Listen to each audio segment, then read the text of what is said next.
So ito na yung mga na-remove ko guys na mga bulletin boards. Ayan. So we have 1, 2, 3, 4, 5, 6, 7. Ayan. 7 guys na bulletin boards. So good for subjects na tinuturo. So ito na yung mga bulletin boards na ano guys, na mga old na or tinatawag na gabok na guys ba.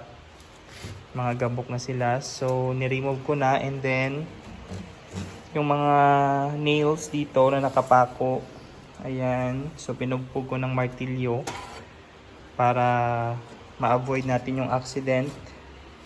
Syempre, ayan. So pinugpog ko ng mga martilyo para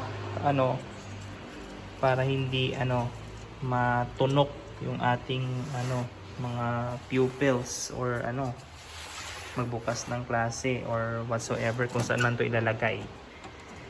So ayan, so yan. So ganito guys ginawa ko. So pinatiko ko siya. Ayan.